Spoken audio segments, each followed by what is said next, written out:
Hello guys, again welcome back to the very set of interesting series of unsupervised learning.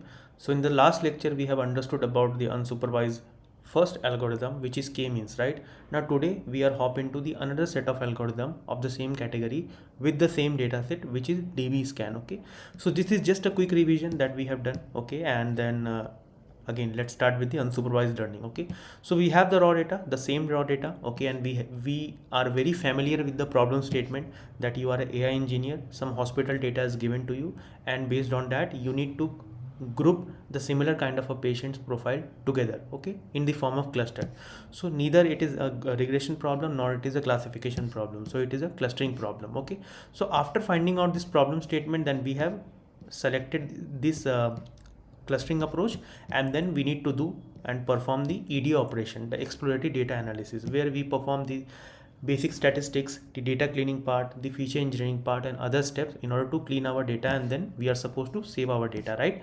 Now let's choose the unsupervised model. Okay, so after learning the k-means, we are very confident to understand about this DBSCAN method, okay, which is like the density based approach in order to do the clustering. Okay, and then we feed our data set into our model, we train our model so that our model will able to learn the pattern and try to group the data set of the similar kind of a data set in one category, other similar kind of a data set into other category. Simple, right? Now let's choose the DBSCAN model. Okay, after choosing the model, let's understand this model logic. Okay, that what does this model logic do? How does DBSCAN work, right? So DBSCAN work in this way, that suppose if you have a very raw data and this is the representation of your raw data, right? And if you are supposed to give and use the DBSCAN algorithm from the unsupervised learning, then this is how your data is getting clustered. Okay, now let's imagine that how does this algorithm work. Okay, so for now just focus on the first part. Okay, what is core point, guys, right? Let's say that this is your data, right? This is your unlabeled data. You pick any point here, and just try to find out the distance from every other point.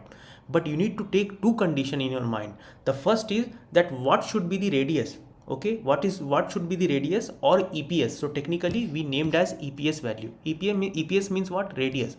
And the minimum sample point. Okay, so suppose that if you selected one point randomly, and with the help of radius you try to like draw the circle, okay, then of course there will be so many data set which will come into that group. Okay, once you form the circle, now if it's satisfied with your minimum point, okay, so suppose that the minimum point you have taken is around three minimum point, right? So you have the radius, you try to draw the circle here. Okay, and what is the minimum point here? 3. And how many data has been grouped together by forming the circle? 1 2 3 4 5 6 7, right? So it is satisfying my condition.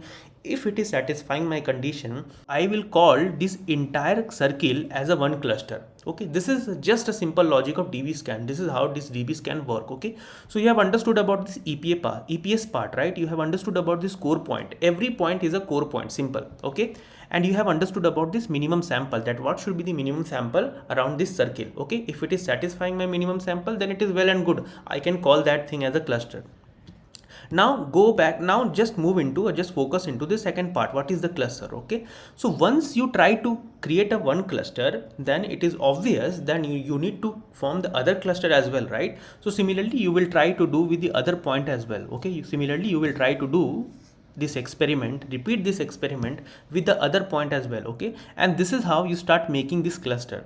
Now one more simple terminology here is that there is a border point. Now what is this border point? Border point is the point which is at the border of the radius. Simple. Okay, so we have understood about this EPS part. EPS means radius. We have understood about what is core point. We have understood about minimum number of sample. We know about what is border points, right? Now what is the third? Third is noise. Noise is what? Noise is something which is like located at the very far distance. Okay, it has nothing to do with your data. Noise is very far. Okay, so these things are noise, so there is no cluster. Okay, so these things are considered as a noise, a lonely point. Okay, and this is how the DBSCAN work. Okay, similarly I hope that you understood about this entire logic. Okay, this is my unlabeled data. This is how I need to make a cluster. How will I make the cluster? By using The number one approach is like I will set my radius, I will set my minimum data point, I will draw the circle, and if it is satisfying my minimum data point, then I will keep on grouping the other cluster as well, right?